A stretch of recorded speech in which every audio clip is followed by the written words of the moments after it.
Number 30 comes across the blue line. Number 30 goaltender too. Fires a slap shot.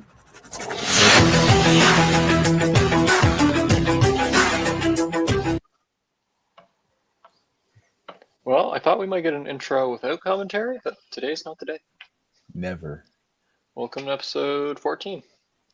And boy, we got a few trades. So many trades. We will not cover them all in this episode, but I guess we'll break our promise about talking about Pedersen and whatnot.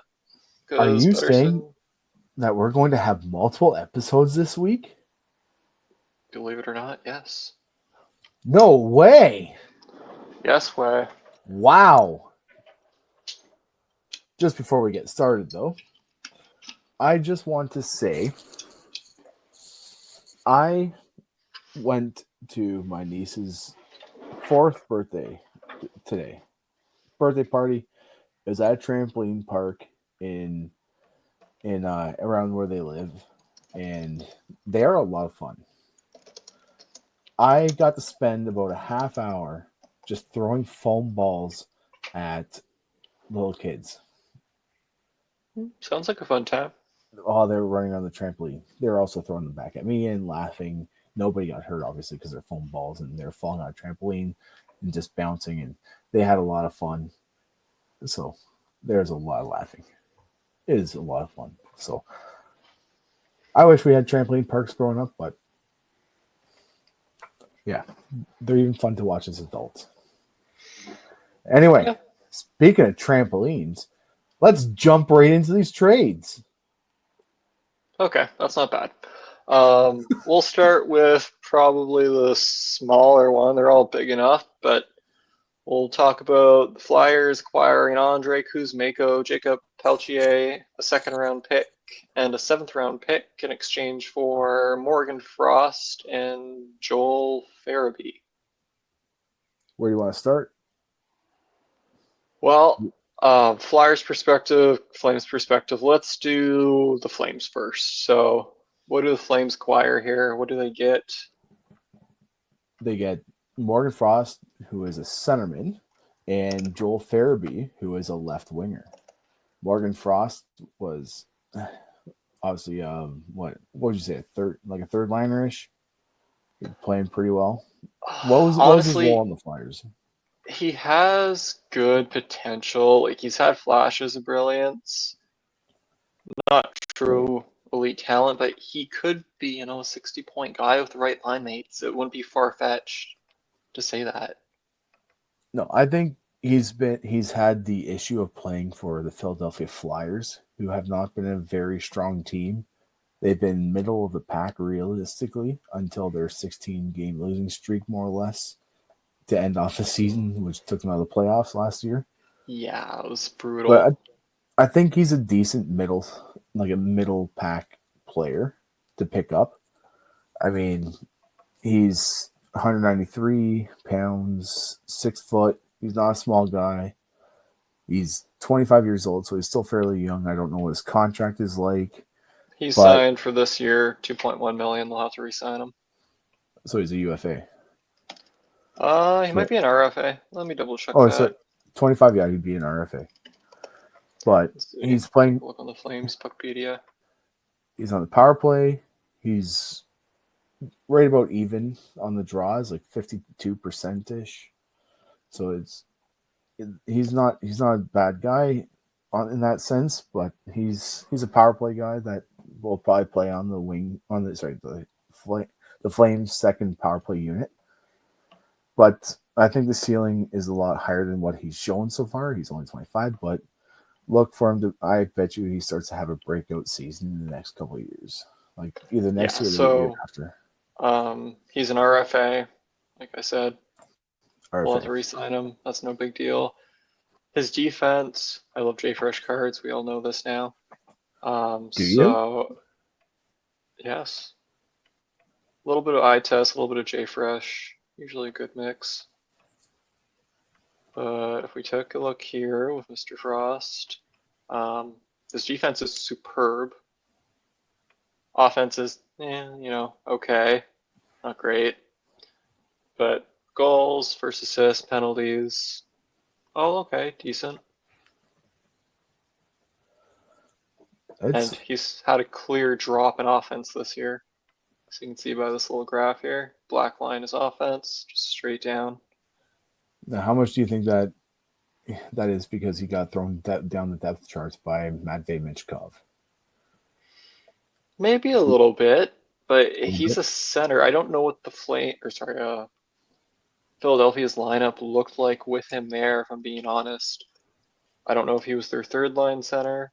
His ice time indicates third line minutes according to Jay Fresh, so obviously he wasn't on the ice that much. But, the Flames found themselves in a spot that they didn't expect to be in, pushing for the playoffs. No one expected them to be pushing for the playoffs. So I they don't know. I upgraded their feel middle like six, and I think the it's Flames were a paid little off. bit further ahead than that. I thought they would be right in the wild card conversation. That's like realistically, that's where I thought. I mean, they're up 3-0 right now in Seattle, but that's Seattle. Basically, whether or not Joey Decourt is playing is how that game's going to go.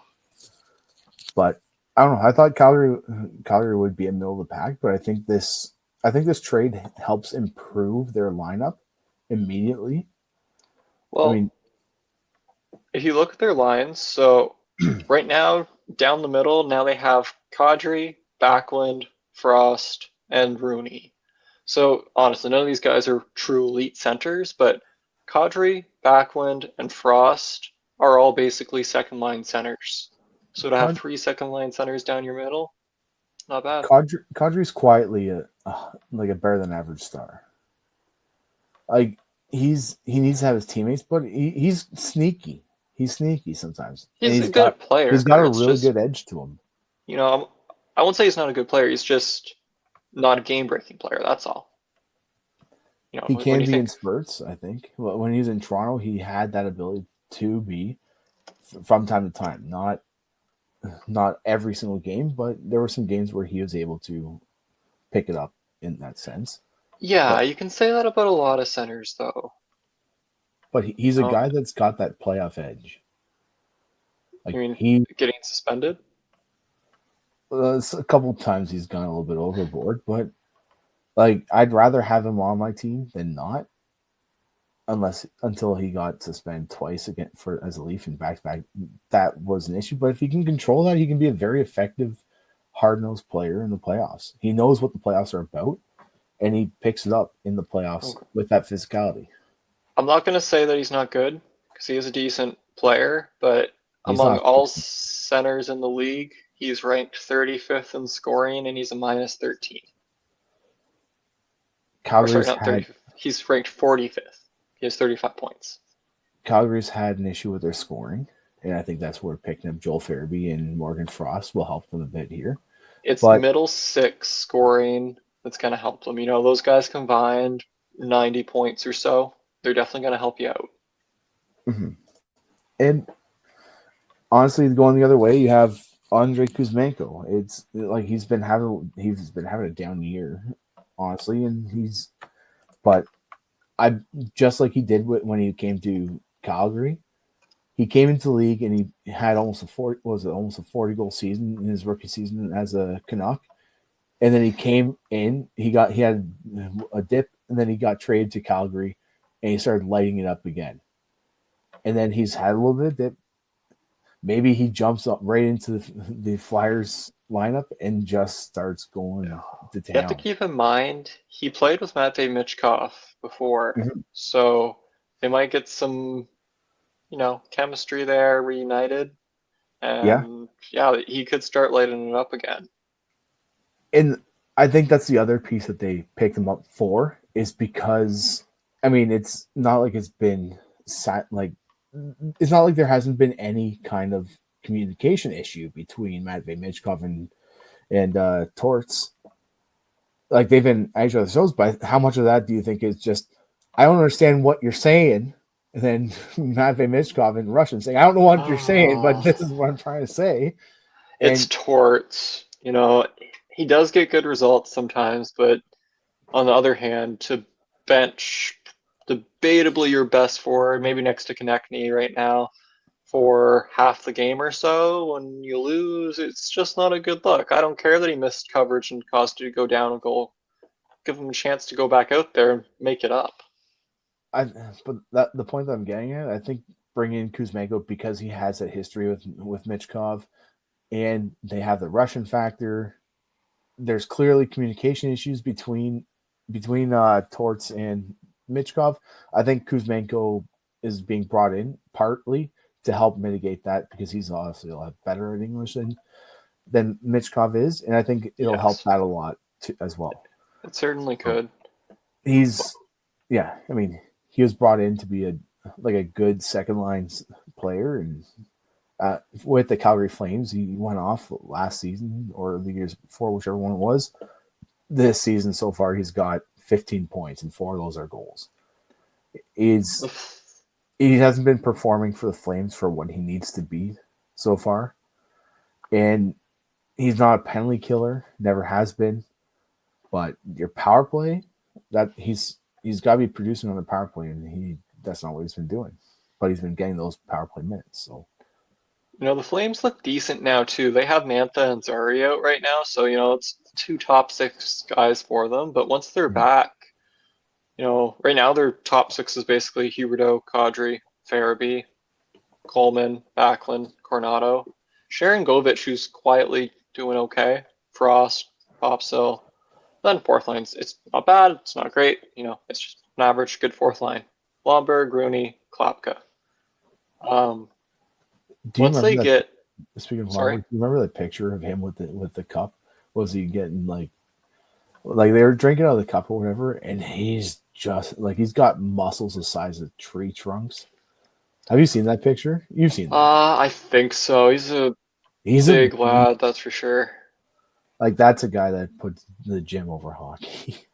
Yeah. But that's honestly having that guy on the fourth line. It's with that style, the type of player he is, and just by looking at him, you know exactly what he's going to be. And he was a big part of that fourth line for Florida, and maybe he can do that with Calgary too.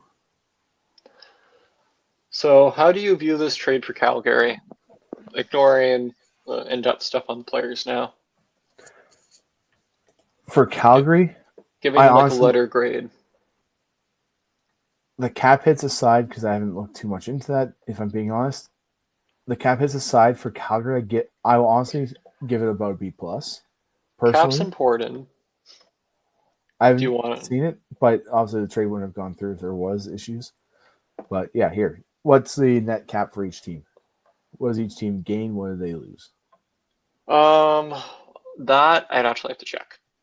I can tell you the current cap hit. So Frost is signed at 2.1 for this year. And contract for what he is. Yeah, it's not bad at all. Farabee, that one hurts a little bit. He's signed for $5 million for this season and the next 3. Now, before I completely crap on that, let me check. Maybe he's producing a little bit more than I thought. I want to say he was around 8 goals, maybe. He is only 24, so they do get 2 mid-20s players. Or effective in their lineup. He has 19 points this year. And 50 games. Maybe but change of scenery. Guy. Yeah, maybe he's just not a Torts guy. And Philadelphia, they take on Kuzmenko, who is only signed for this year at 5.5. If they re-sign him, great. Keep him with Michkov. And then, of course, they got Jacob Peltier, who's 23, and he's an RFA after this year. He signed $800,000, so no big deal. I think we're going to see him have a great season next year. I think he's going to be a good third line player for the Flyers next season. Okay. I also saw that the Flyers have 7 picks in the first 2 rounds as well in the upcoming draft, or something like that. I'm pretty sure. Looking I'm right pretty now. sure they have 7 of the top 64 picks. So they have Edmonton's first, the Avalanche's first, their own first, Calgary's second, the Ducks second, Columbus's second, their own second, their own third, 7. and fourth. So they have 7 picks in the first 2 rounds. Yep. That's a lot of draft capital. Honestly, that is great asset management because when you think of who they've traded away and where they've been, it's not bad. Like I can see on the trades how they got these picks. So the second from Columbus, they got Kevin Connaughton for the Flyers' first round pick and a conditional second. What he cannot do. Sorry. They acquired Kevin Connaughton from the Flyers for their first round pick and a conditional second. The Anaheim Ducks. Yeah. That's the Cutter Gauthier trade. That's how they got that second. So the Ducks got Gauthier, the Flyers got Jamie Drysdale and a second round pick, and then the second from the Flames trade here.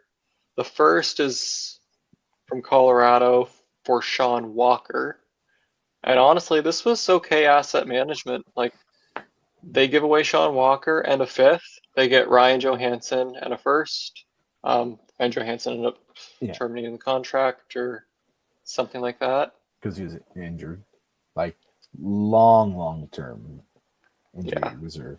And the Edmonton Oilers acquired a 2024 first round pick from the Philadelphia Flyers and it ended up being number 32 in exchange for a 2025 conditional first round pick. Conditional. So I don't know. I'll see what the conditions are because now I'm curious. So I think honestly, that honestly is a lot of draft capital high up in this draft. And it's top 12 protected. But the Oilers are making playoffs, so whatever. They're going to be that pick's going to be like the 29th, 30th, 31st overall pick, somewhere around there. Yeah, something like that. Like it's going to be in the last 4 picks. Unless something insane happens where half their team falls off the face of the earth. It would take a lot for the Oilers to come. Extremely unlikely. Exactly. And that's so they're not making the top 10 basically. But do you think they draft with all 7, or do you think they use it to move up in the draft, or maybe even move it out with some? See this getting back to the main trade here. My Calgary grade is somewhere between a C+ and B-. I don't think they're there yet. Maybe they squeeze into the playoffs, but I like Frost, so I'm gonna say B-. I like Frost. Farabee signed to a contract that's probably going to pay him too much. It's going to help with the cap going up, so it won't be as big of a deal. But they do give up a second. The 7th in 2028 is whatever. It's a 7th round pick. The chances of that being in the NHL are extremely unlikely. Kuzmenko wasn't working out, so yeah, fine. I think they improved their current roster. Peltier, and knowing that they're in the run for the playoffs, I think that's what's going to help. Peltier is a couple of years out type of player from being an NHL regular. I mean, he already is, but I mean, stronger impact. But I don't know. I'd give the I'd give the Flames like about B+, like a low B+ ish, somewhere on there. Because I honestly think they get better. I think they gave up more than they maybe should have, but honestly, I think they improved their current roster, and these guys help with depth scoring, which they're not getting. Peltier was doing good though.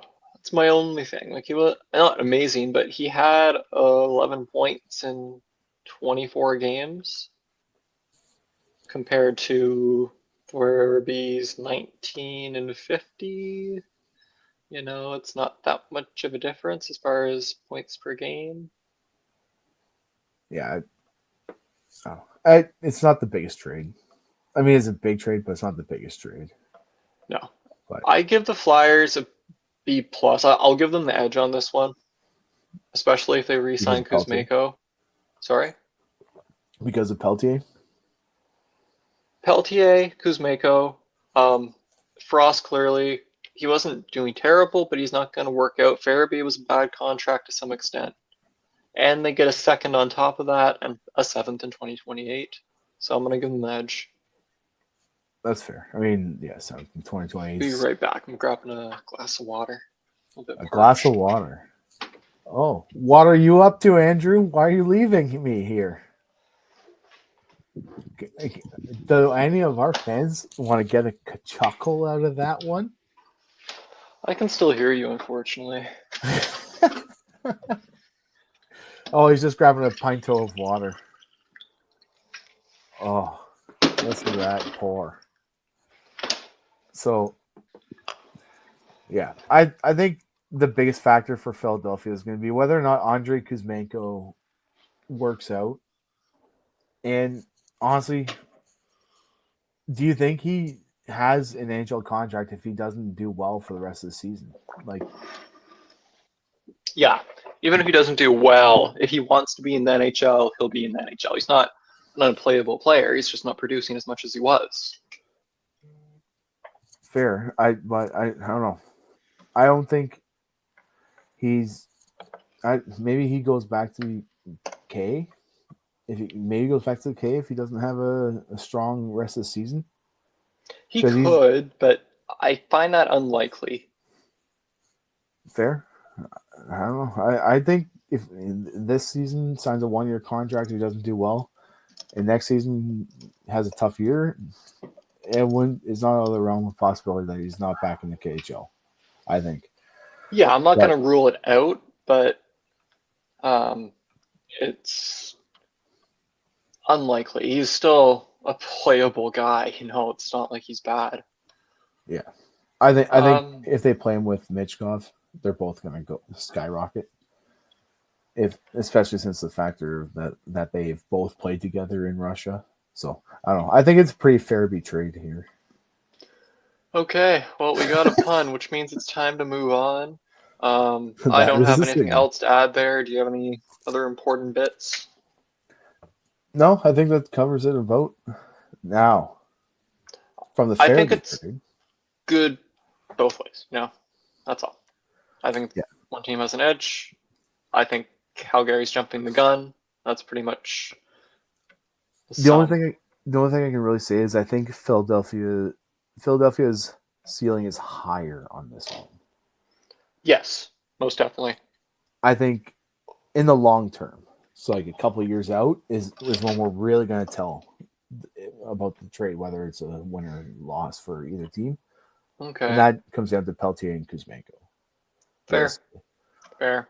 Now, moving on to the one that everyone's been talking about for months because it's been talked about everywhere for months.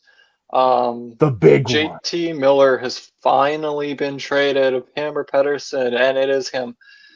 I believe now 32-year-old JT Miller is heading back to he'll be 32 March 14th, so we're pretty damn close. He's back on the Rangers. He has already played his first game. As some of you may know, he scored twice in that game. They still lost.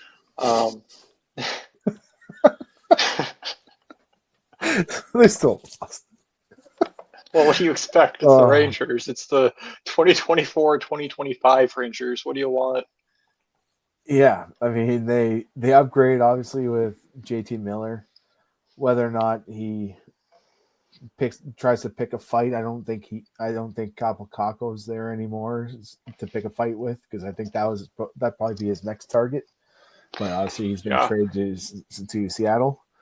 But the full trade: JT Miller, Eric Brandstrom, Jackson Dorrington, going to the Rangers for Philip Hedl, Victor Mancini, and a 2025 first-round pick.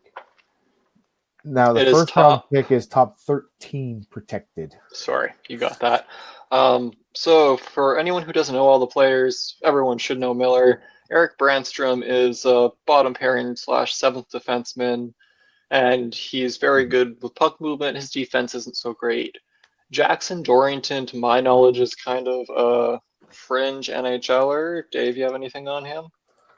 I've never heard his name before until right now, if I'm Like being completely he's young. honest. He's about 20. I'm just gonna double check. Yeah, he is 20. So 20 years old. bit of a prospect in a way, you know. Yeah, it's. I mean, Yeah. the So main piece here is JT Miller. he's a sixth round pick. Nothing big. And the Canucks get Filipino, who is was supposed to be really good. He's a center. He's Mhm. put up some decent numbers at points in certain seasons, but has never found a consistent game in New York, like a lot of Rangers as of late with their prospect development issues. So he could go around and Vancouver and start scoring. We don't know. Mancini is a 23-year-old, 22-year-old defenseman. He's, you know, a right-hand shot. Those are hard to come by. So he's played 15 games in the NHL this year, 5 points. He's -3. So nothing amazing, but nothing bad. It's also on the Rangers, so that's Yeah, I okay. don't. And If I'm first being round completely pick honest, back is good. yeah, like Vancouver said that they wanted to get like basically swap for swap. They wanted to basically trade their stars for stars. Like you're so based on that, is Vancouver really trying to say that Miller and Heedle are on the same level? No, Like, no, that's you don't come out and say we're going to trade our star player who's had a lot of attitude issues for someone that's not as good as him because that's just not a good PR.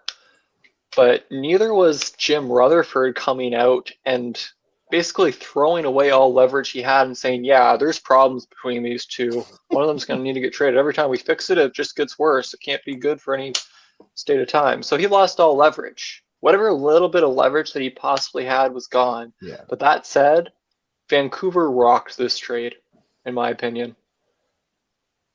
it doesn't, in my opinion, doesn't align with what they said they were looking to get out of it because they want to. I don't think this helps their contention, which is what Jim Rutherford was looking for. I don't think Heedle's going to be that major impact. You I have to don't. look. We're not going to talk about the next trade yet, although everyone knows the one we're talking about. But you have to look at the full picture. Like, they got out of that contract with a declining JT Miller, whether he was declining due to pressure or attitude issues. Who knows? He's 31, about to be 32, and they turned him into a 25-year-old defenseman with half a cap hit. Yeah, but JT Miller was still yeah, maybe he had a little bit of a down year, but like he's still like one of the premier guys on Vancouver. Like he Yes, definitely. So, how many points do you think Heedle's put up this year in 41 games? Heedle. I know he hasn't been a Heedle seeking missile, No, but he's put up 20. He's a +4, and that's on a struggling Rangers team. mm-hmm. Now, not to say the Canucks are doing a hell of a lot better, but they are doing better. Miller, he's now at 39 and 42. That's after 4 points in his first 2 games, I believe, as a Ranger. 39. He's still what? Oh, are you talking about his points? Yeah. He's at 37 points, so he's a point per game player, like more or less. He's got He is 11 goals, now. I mean, he 27. was a little bit below before. But you add in, the Canucks get a first round pick that's top 13 protected, so it's probably going to be this year's, unless the Rangers really fall down. But either way, they are getting a first round pick. If not, it defers to 2026. I was gonna say it's next year's. It's either this year's or next year's. And they get a right shot defenseman, depth. I'm fine with that. And it's what they did with this first round pick too. So it's actually, I shouldn't say they get it. Oh, Filipino scored tonight, actually. It's a debut thing. Players love to get the monkey off their back because once you score in your first few games, no one cares. Like I said last episode, people were a little bit on ranting on social media for not scoring in his first couple as a Carolina Hurricane. That's because he's Mikko Rantanen. Yeah, but it goes for any player. I'm telling you. With this said, if you look at this trade, the Vancouver Canucks have done well. They win the trade. They have the safer route. The Rangers have taken a risk here. I don't think JT Miller fixes this team. I don't think all of a sudden they are contending. You're not getting him for cheap. This is still a big enough cost to get him. You send out a 25-year-old, you put in a basically 32-year-old. You've just lost those years out of your second line center. That's what he's going to be. Yeah. It's kind of, with everything going on with New York, it's just kind of their big shot, Hail Mary sort of deal. Okay, this is going to fix it, because I think the GM's probably worried for his job, Chris Drury, with how the season has gone. If you look at their forward core, they are old. It just got older. I think they gave up on Hedl too soon, but I don't think he was going to work out in New York.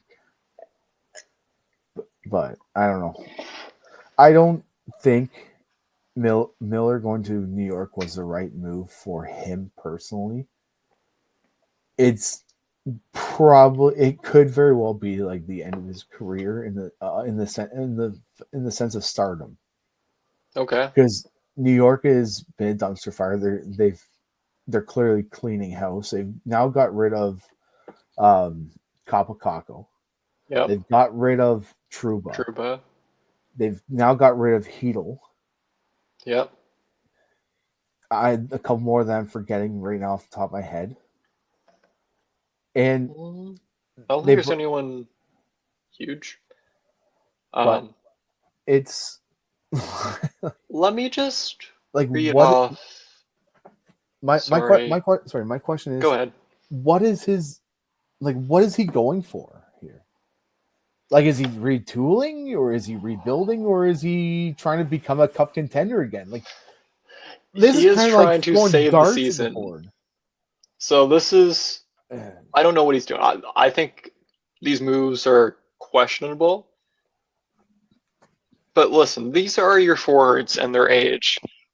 Now, some of these guys are still elite, but 33, 31, 31, 33, 31, 33, 23, 32, 24, 22, 23, 22, 31, 31. And now, it is important to note which of these players are, your top 6 guys or have potential to be. So you have William Cooley, and he's 22. He's scoring goals. He's going to be a top 6 player in the league. Yes, he is. Lafreniere, of course, he's done well. He's finally broke out. Top 6 player. Outside of those guys, Kaliev, I don't think is going to magically turn it around in New York and become a top 6 player at 23. Rempe is a goon. He's not a top 6 player. And you really don't like Rempe, yeah? I have nothing. Actually, I shouldn't say that. I don't dislike the guy. I dislike his play. He plays with intent to injure, has no place in the league. He has no skill. He is just a big body. He doesn't actually do anything good. He's been suspended for so many games. He's actually going to end up owing the league money with the amount of suspensions he's had. That's how ridiculous this is. He is a type of player that you want in your lineup in the playoffs for games 1 and 2 only. Just go out there and smack some people around, soften them up for the rest of the series. That's the type of player that he is. We'll see how he does. Because he's scared that he's not going to play in the league. He's been suspended so many times. The player safety department's had it with him, and they basically his next suspension is going to be a big one, and it's going to come. Yes, But it you is. know, let's It is gonna come, but he doesn't have the skill base to ramp it right up his career. But yeah, anyway, I moving past that.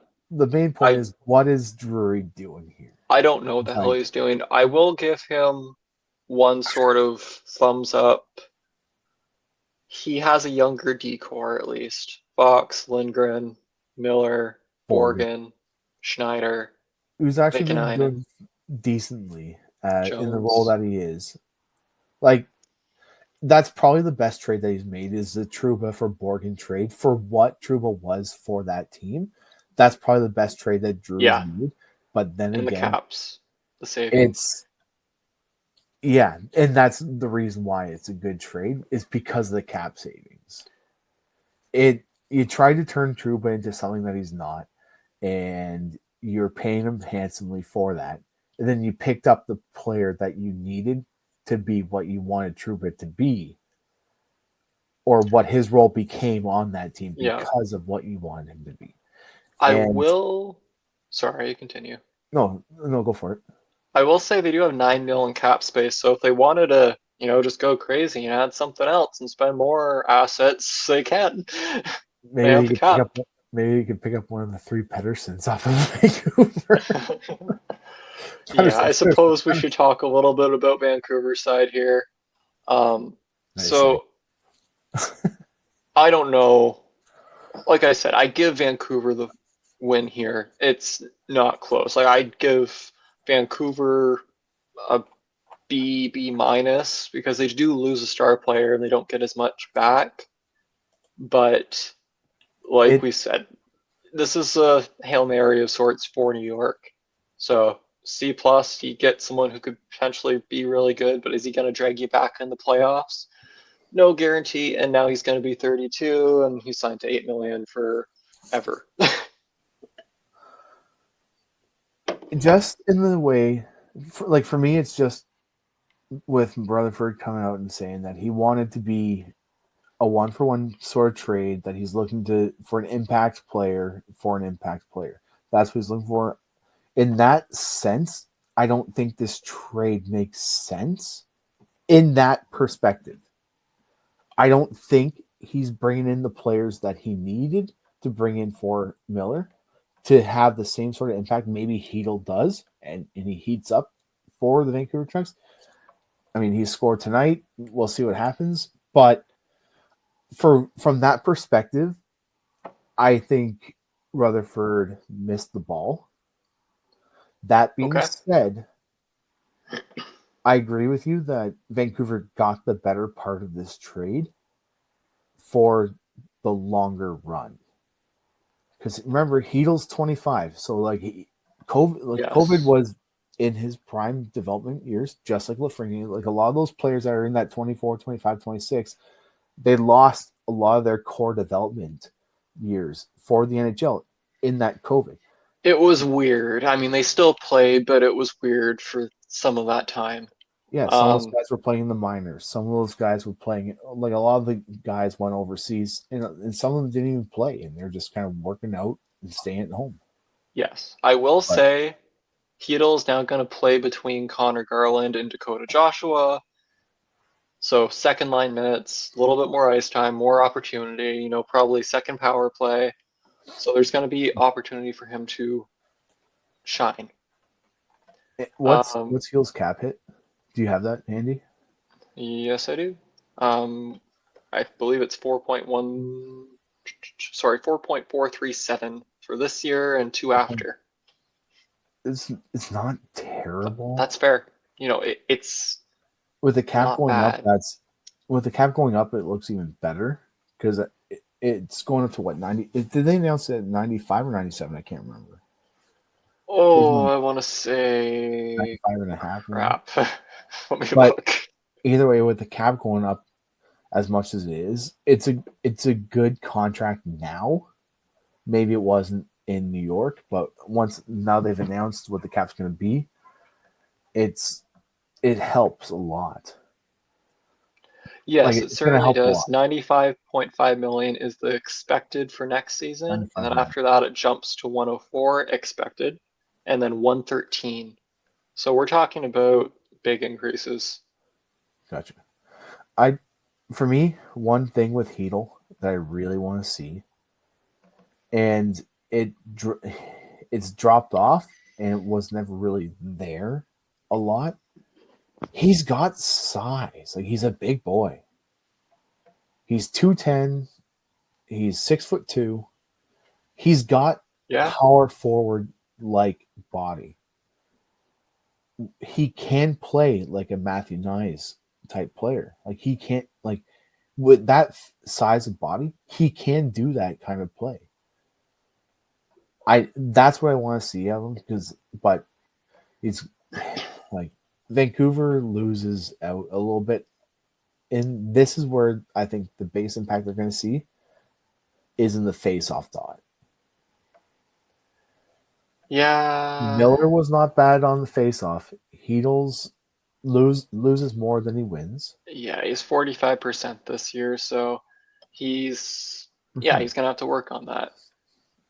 Moving into honestly kind of the second part of this deal, The because second part. they immediately turned around.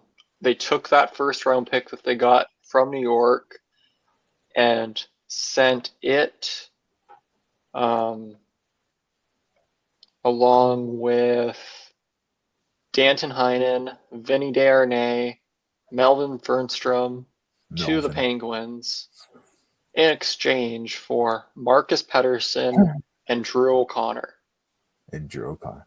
O'Connor. So Marcus Pettersson, in my opinion, somewhat underrated. He's not, flashy by any means, but he is a steady top He's, 4D man with great defensive ability and basic good offensive ability.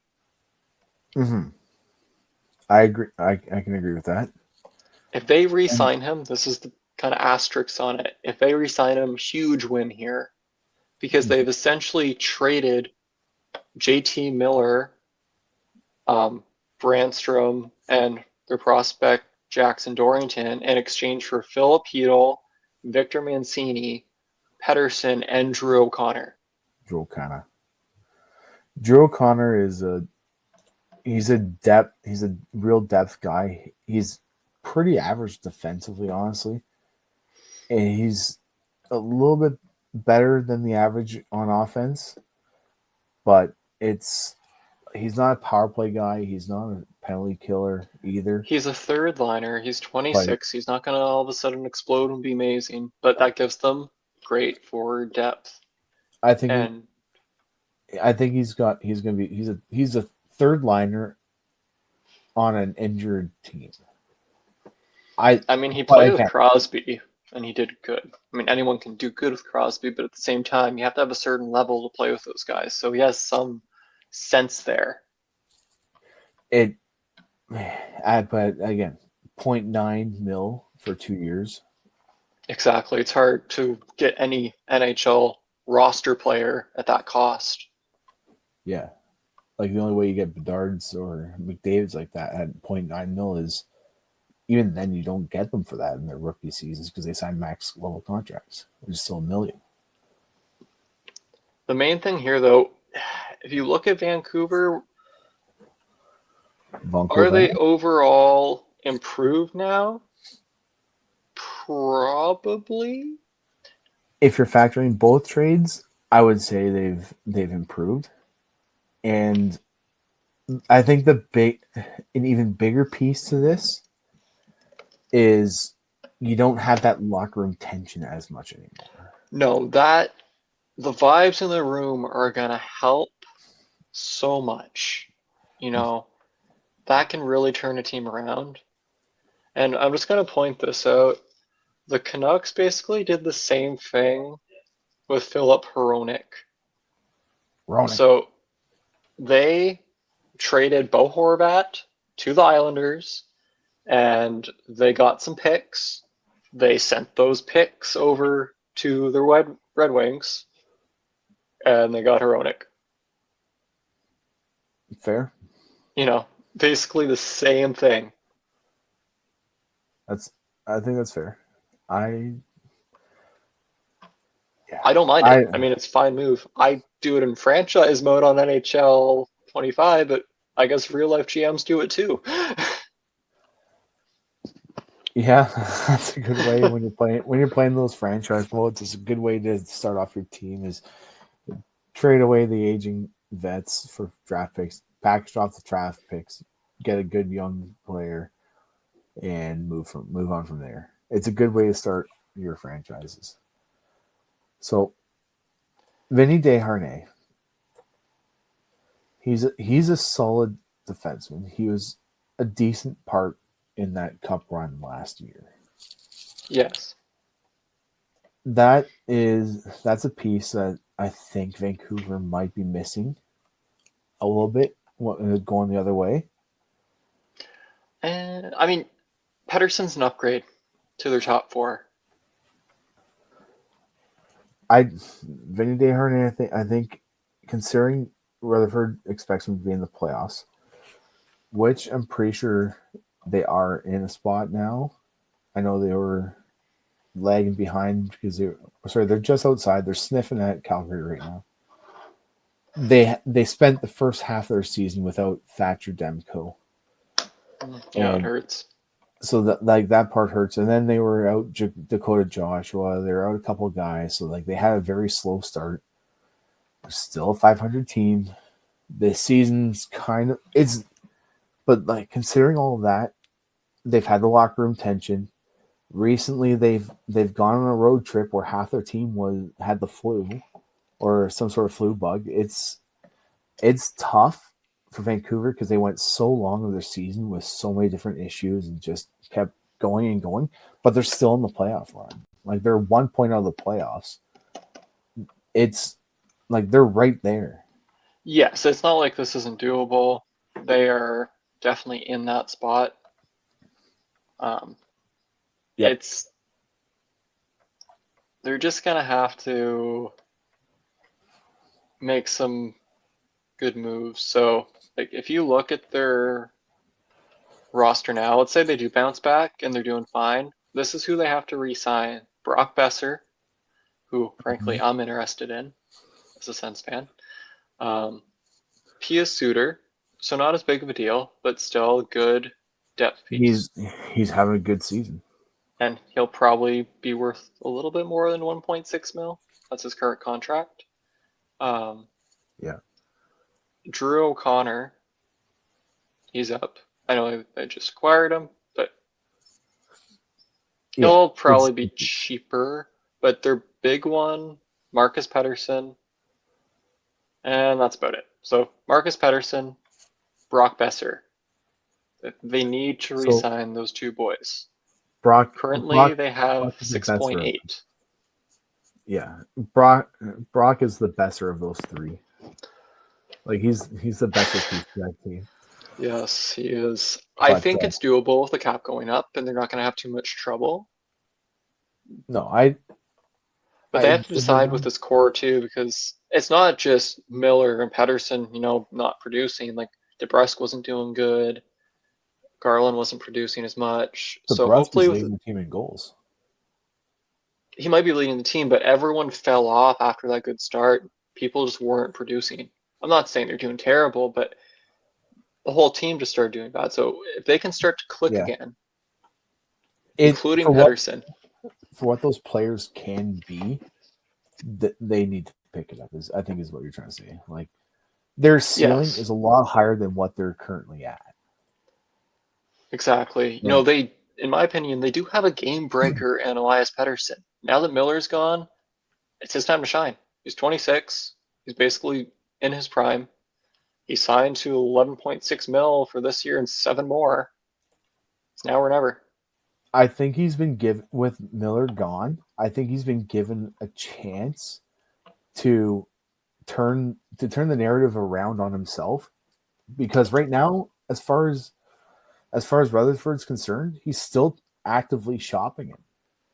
He said that. He's like, I will be trading both of these players. He did, but I'm going to correct you on that. He said or the Canucks have reportedly told Pettersson that he's going to be given a chance and to prove himself, and there's not going to be any more shopping unless it's a deal they can't refuse, and I'm sure they'd consider it.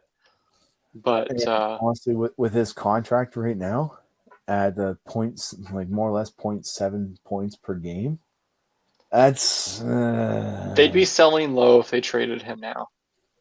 exactly that's the like every GM is seeing that. Like Rutherford's, oh, you're going to give it a chance. It's like, I don't think you have a choice in this one. Like, I mean, in fairness, I think they sold a little low on Miller because they had to. If they were trading him last year, they probably could have got a lot more for him. But that being said, I think they could be a better team. They need a few more goals, a few more games wins. They need to be better at home. They're a road team so far. If they can pick up an extra few wins at home here and there, they're right in the playoff hunt. Then they could very easily be a first round exit, unless Demko can stand on his head. Demko, I mean, he has the ability to, that's for sure. Mm-hmm. I mean, it it's depends. still scary with that injury that he had. It depends because Besser, if he chooses to score, remember how many goals that guy has scored? He is a goal scorer. He's elite. It's just inconsistent. But if he and Pettersson can get going together again, add DeBrusk into that mix, that's an elite first line. And Filipino, sorry? Which Pettersson? There's 3 of them now. I will mute you.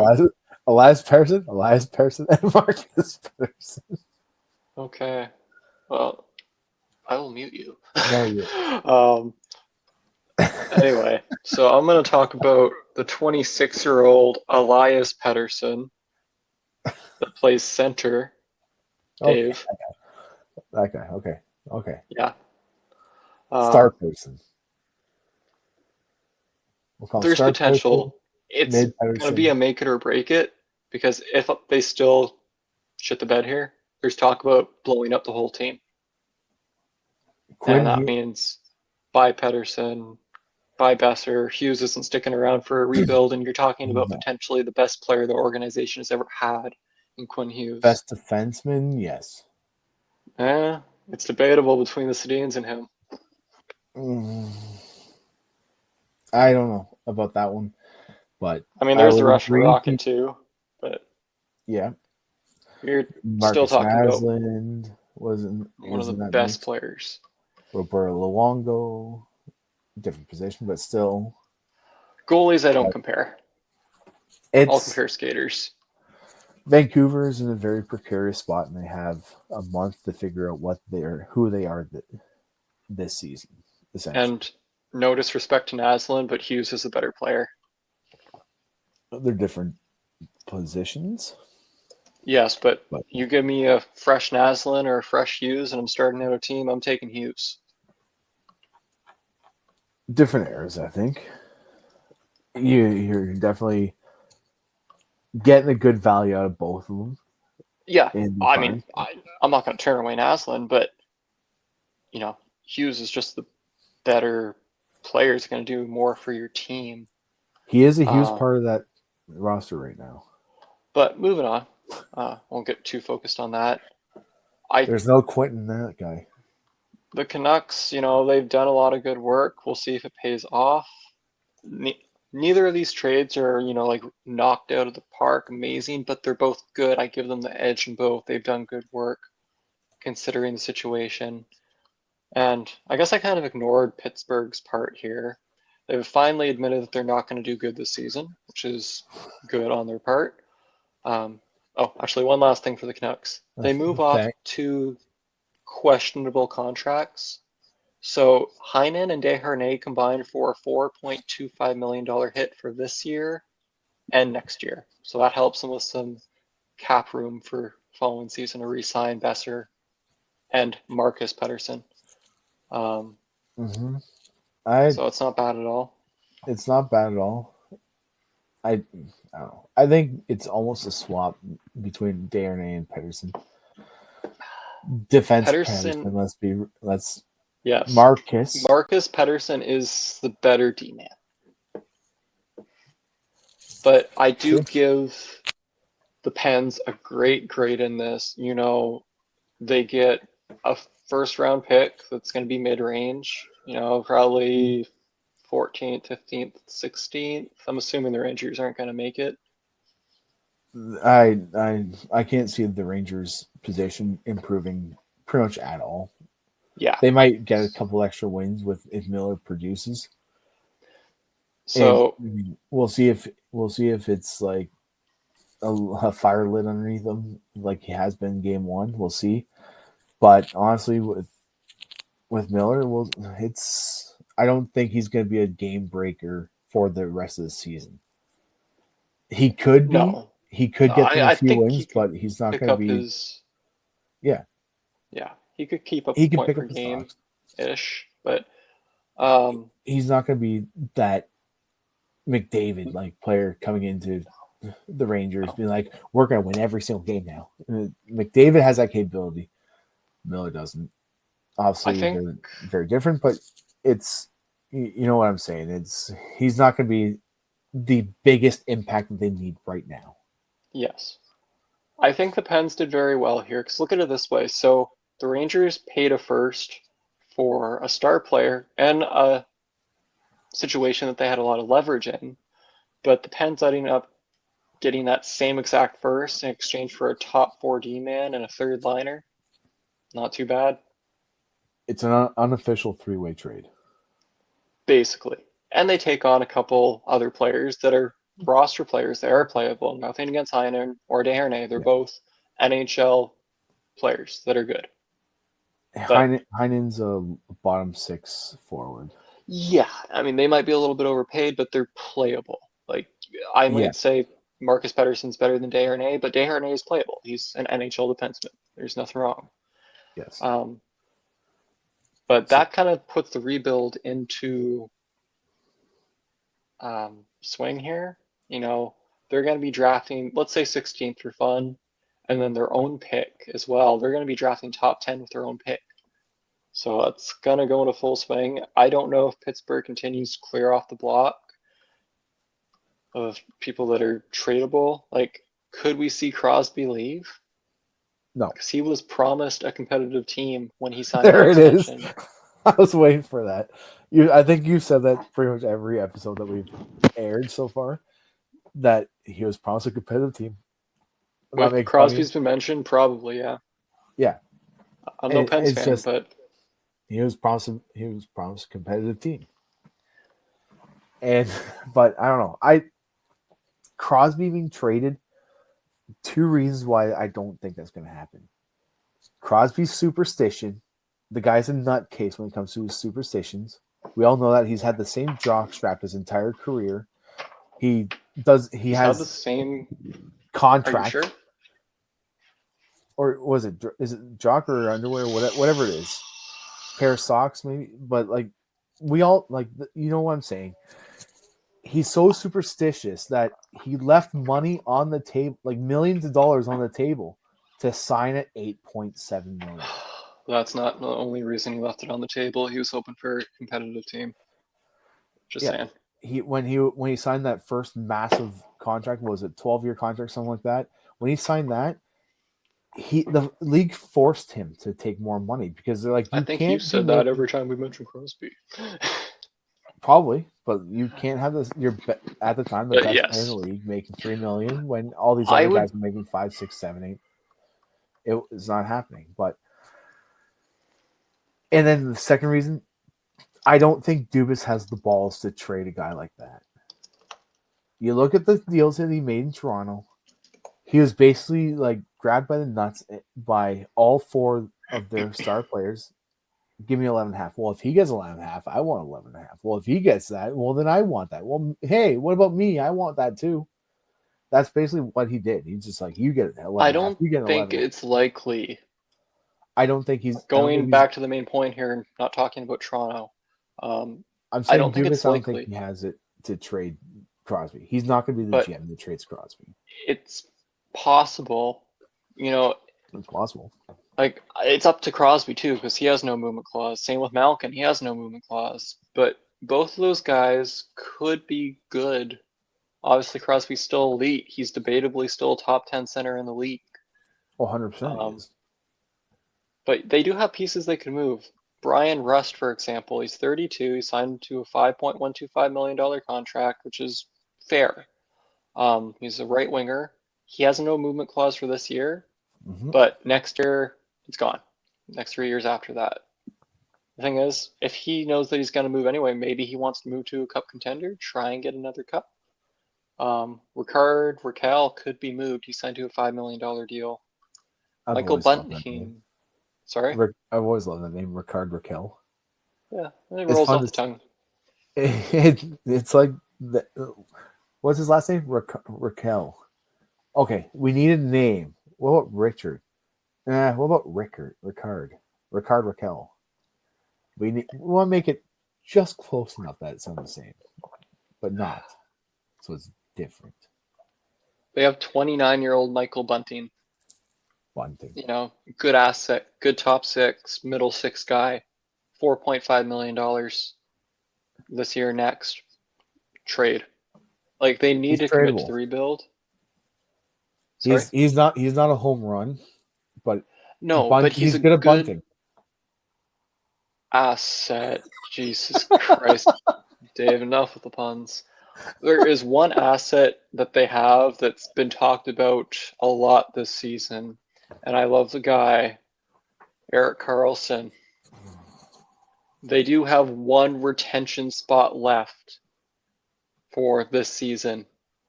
So you retain Karlsson at 50%. He's now a $5 million defenseman.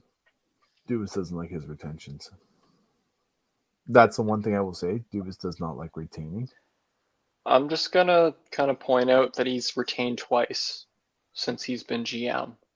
Oh, in Pittsburgh, but he hasn't. I don't remember him doing that. He's openly said he will retain salary for Karlsson if a trade comes up. And obviously, Erik Karlsson is not the same Erik Karlsson that carried Ottawa to the Eastern Conference Final. But he is still a good top four guy who is now very much a defensive liability. But he has 35 points in 54 games. You pair him with a left-handed or just a left defensive defenseman, like work out. Yeah, like a left-handed Tanev. That would make sense. I thought about it. It hit my brain tonight as I was driving home from my in-laws. There's been a lot of talk about Morgan Rielly being traded. And then it hit me. I'm like, would that be a trade? It briefly it hit my mind. It's like, if you trade Rielly for Karlsson at retained, Rielly gets a little bit of a new fresh start. He hasn't been great this season. He's had issues playing with lots of different defensemen in the past. Like, he couldn't get it with TJ Brody, and Brody was good. He played with Muzzin, and Muzzin was good. But yes, Andrew. Rielly is 30 with a no movement clause. I would be surprised if Rielly is moved, but it's been a big rumor recently because he's had a big down year this year so far. Has he been that off? He has not been strong, and I'm pretty sure he's currently on their third pairing. There's no way in hell. Jake McCabe and Tanev have.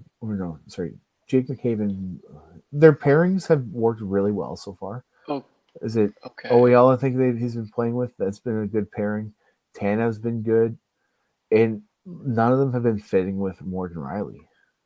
All I'm gonna say is his timeline is 21-27 this year.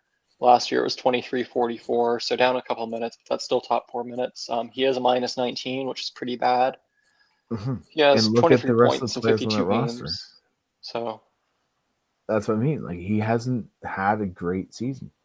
How much of that is because he's a new dad? Maybe a significant portion of that. It could be. Like, Tavares had a kid, and he had a little bit of a down year that year. Maybe he bounces back next season, but it's we'll not keep what an the Leafs need eye. right now. I don't think it's a likely trade to happen. It just hit my mind. It's like, well, Eric Carlson's offensive side is a little bit better, but the defensive liability there is not what the Leafs need, and not many teams are willing to take that Mm, unless no, I mean, he can put up back to his Sharks days where he was putting up 100 points a season. If you can get back to there, yeah, that's very helpful. in one season. He only did it once. He did have other good years, the Sharks, but it was just the 1 year. Sharks in the sense when he practically dragged them to the Cup Finals or Eastern Conference, whatever it was. But Eastern Conference final, yeah, but we were a goal away from the Cup final. They yes, could have won it that year too if they had got there. But anyways, so good trade on Pittsburgh's part. I give them, what did I say, like an A. They get good. I They get good pieces back for a rebuild. I'm gonna go a little bit less on that. I think it's B plus again. Maybe that's my marking that I've given everybody, except for the one trade last week. I can't remember which one it was, but I gave him a B minus. Well, But they get rid of Pedersen, who they weren't going to resign because he wanted to get paid in free agency, and he doesn't fit their rebuild that they are going through. So yeah, they're it's denying just it so until now. it's a We're gonna be win-win. good. We're gonna be good this year. We're gonna be good this year, and then okay, maybe we're not gonna be good. I mean, by game 51, you finally realize that, oh, we're only a couple points ahead of the Buffalo Sabres. Oh boy, and they should change this around. I don't like this narrative. Like, we Yeah, have the potential to be good if our star players are the absolute best in their prime that they can be, and Tristan Jarry doesn't become the worst goalie in the league, and yeah, maybe could have been better if every star aligned. But no, they're finally realizing what they are. It's not like it hasn't been good.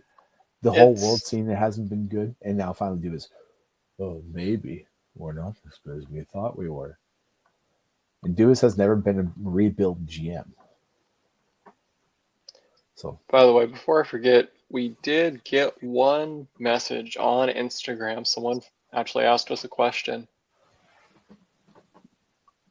You ready? I'm ready. Who's more likely to make the playoffs, Ottawa or Boston?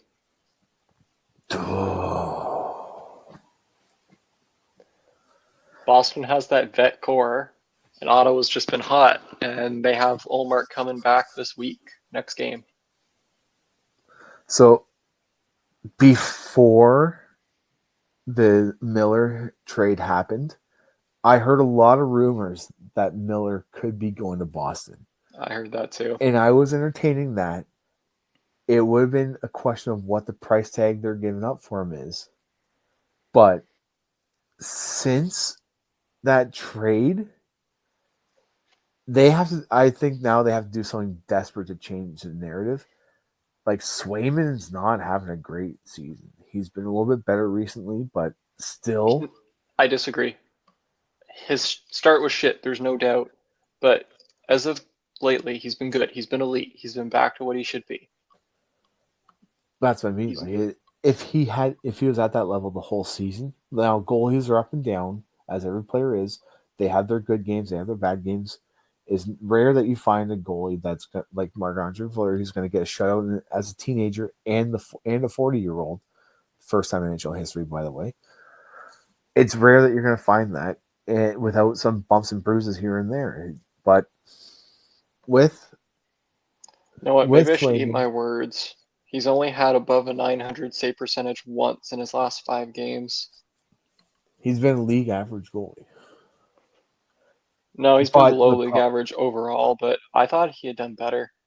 Anyway, but go ahead, continue. I think he's made some better saves. But again, it's the Bruins. it's hard to count them out, especially as a Leaf fan, because it's like that Jake DeBrusk thing came out saying we had confidence going in to play the Leafs because we just knew more whatever that Yeah, quote was. I But own the yeah, Leafs. yeah, it's Yeah. and so like it because of that, and as a Leaf fan, you see it happen every single year, except for the year that they got the best NHL record in NHL history. You didn't have to see it that year because it just happened until the playoffs. But Yep. every year, Boston's like, oh, okay, maybe it's a rocky start. Maybe this year they finally fall off. And here comes 18 wins in 21 games. It And is they're hard going to to win count the them out. conference. It happens, but I I don't mean, think it. you know what? We could rephrase this question too. It's not necessarily a who's going to make it out of these two, this one or this one. It could be both.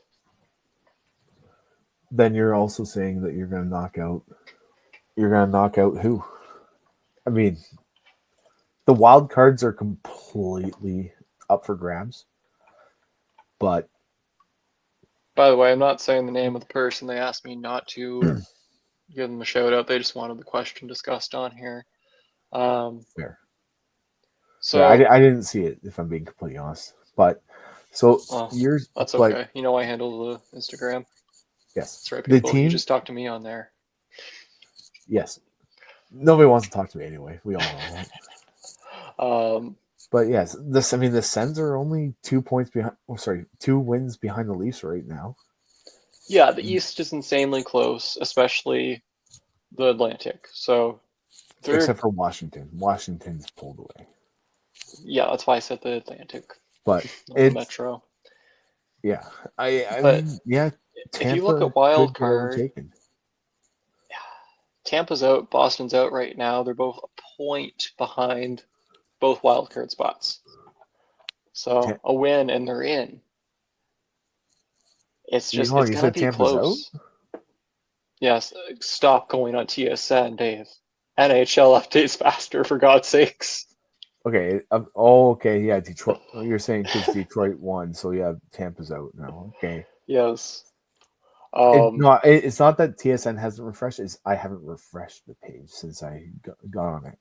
So we're talking about like the last 15 minutes that this has happened. So Anyway, so as it sits right now at 11:09 p.m. on February 2nd, February 2nd. Detroit's in the first wildcard spot. Columbus is in the second wildcard spot. They both have 59 points. Tampa and Boston sit below them with 58 each. Tampa has 3 games in hand on Boston, 2 in hand on the Wings and the Jackets. And they have a Vasilevsky. They do. They have a Vasilevsky who is very, very He's capable of capable. stealing games or stealing a series or stealing a cup. So I can't So, count Tampa out. I think they lost a lot. They would have been a better team having kept Stamkos, but I can't count Tampa out. probably. I I still But don't want Gensel's to been count out. great. Yes, but he wasn't Stamkos as a Lightning. Now maybe Stamkos, maybe he would have had tailed off this year Who if ifs and knows? buts were But candy and nuts. getting back to the main question, I I'm think I want to believe that this is the year that Boston is done. Like game over. Finally, after the last 20 years, you guys are finally not make the playoffs. Like I want this to be the year. I can't say it's gonna happen. I want it with every inch of my core. I want that to happen. oh, I bet you do, Leafs fan. It still doesn't leave great prospects for the Leafs in the playoffs anyway. That's the other part. I think we could do it. I think we could beat the Sens. Sorry. I think we can beat the Sens. Um, But the I'm other just options are gonna Florida, say Columbus. Those are I bad for the Leafs. brought up Money Puck here, but to give my official vote, I say they both make it. My thought is Sens are in, Boston's in, Tampa's in. I think the Wings hot streak ends eventually, and Columbus is gonna fall off. Yeah, I wasn't even considering Detroit in this one, to be honest. It's between, in my honest opinion, just like you said, it's between Columbus, Tampa, Boston. Okay. I think the Sens will make the playoffs. It might be a wild card. It might be the third seed. I think they will take one of the spots. I've been expecting them to fall off, and they haven't. They've been very good. Been good. They've been very Maryland's good. carried, and now we have our Vezina winner back in Olmark. Money Yep. Puck does betting odds amongst other advanced stats and stuff. So This just is not a percentage plug. chance. Sorry? This is not an ad. We don't have paid ads yet. Just want to No, make that but clear. yeah, we're just talking about Money Puck. We're just talking about the source. That's it. So Money Puck has the Sens at an 81.1% chance of making the playoffs, Boston at 25.2, and Tampa at 66.1. The Wings are only at 37.7, and our other player here, Columbus, they are at 21.8. With So the honestly, offseason that they had, Columbus has been a little bit of a Cinderella story. yes, and honestly, my heart wants them to make it for Gaudreau.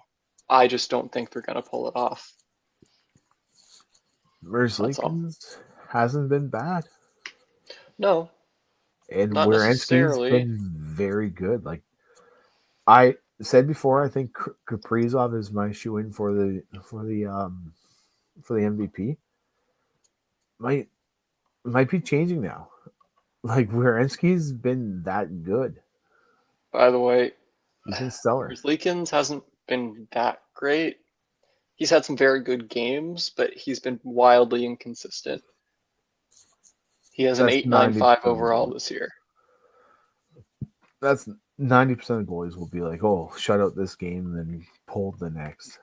It happens a Yeah, but lot, if you look at but the top goalies, they don't have an 8.95 overall. no, no. But again, they're playing on the Columbus Blue Jackets, who That doesn't matter. they've been Luke Dostal's playing on the Anaheim Ducks. fair point.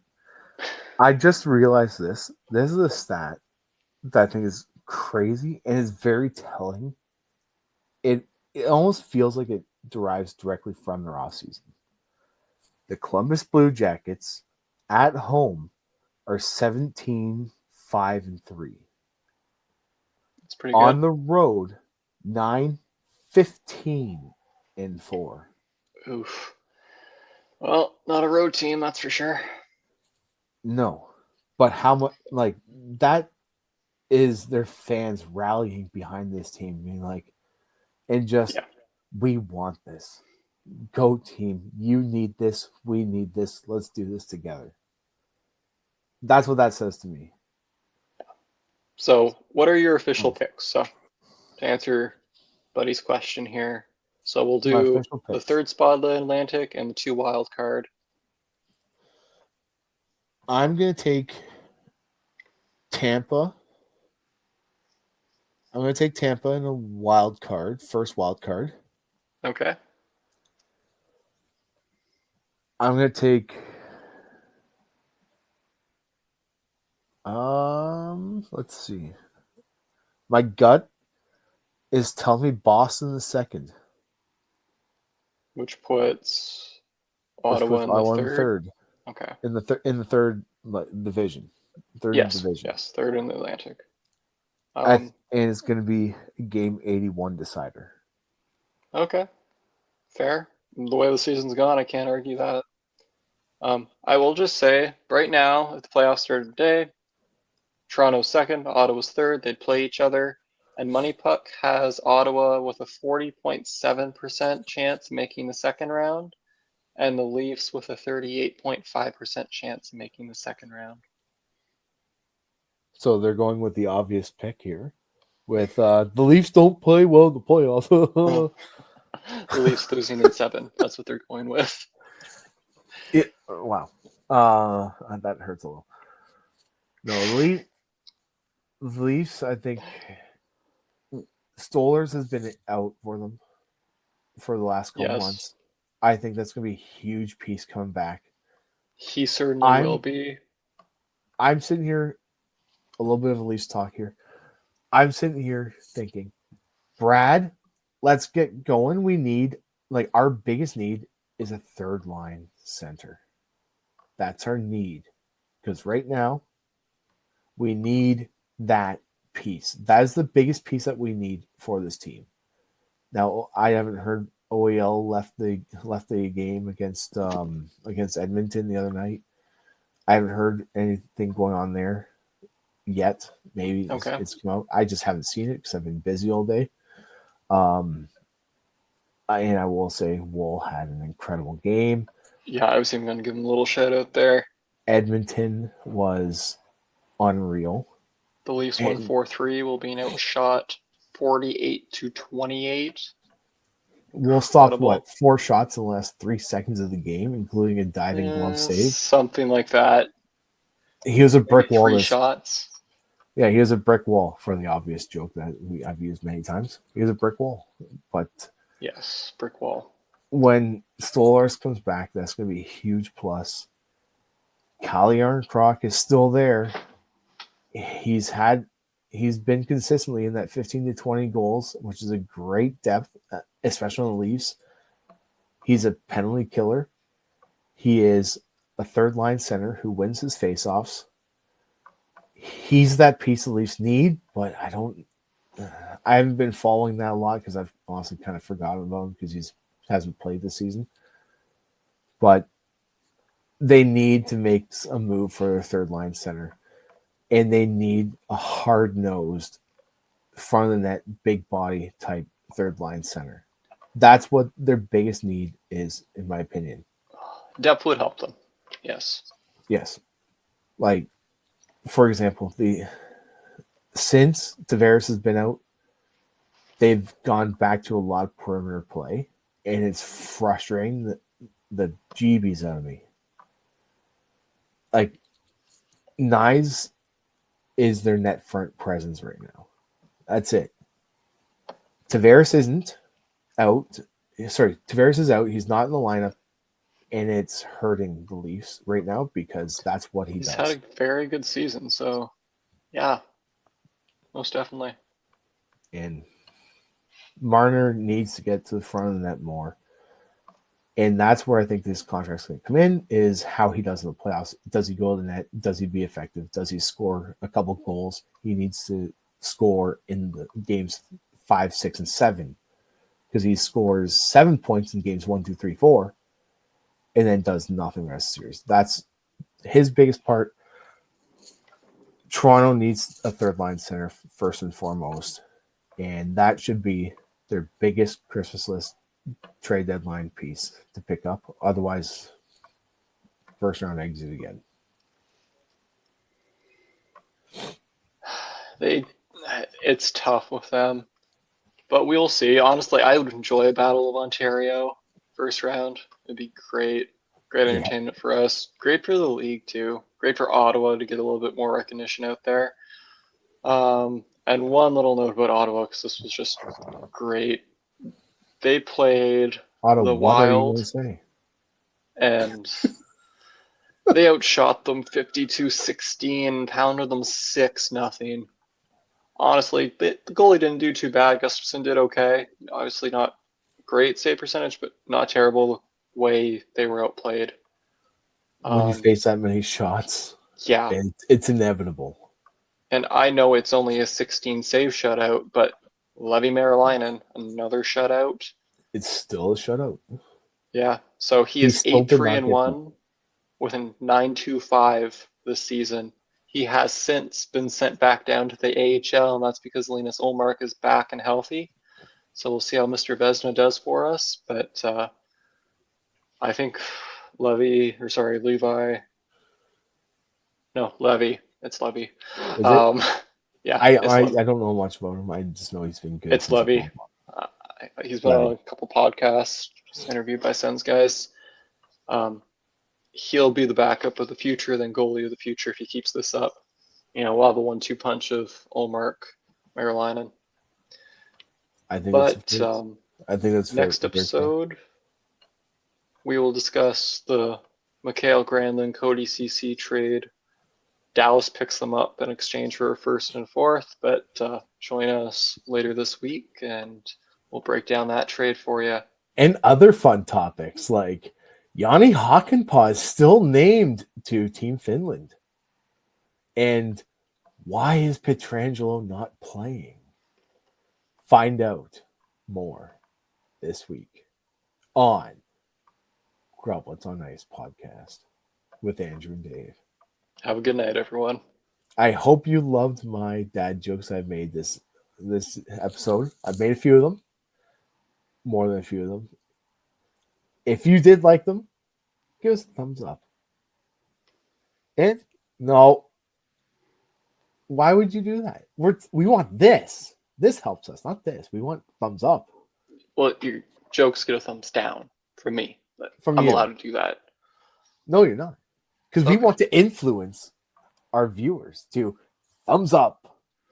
Well, for anyone still listening to this gibberish, I hope you all have a good day, good night, whatever time of day it is that you are listening. If you're And we'll watching see this you on all YouTube, later this week. if you're watching this on YouTube, comment your favorite dad joke that was made tonight. Which one was your favorite? What topic do you think we could have gone more in depth on?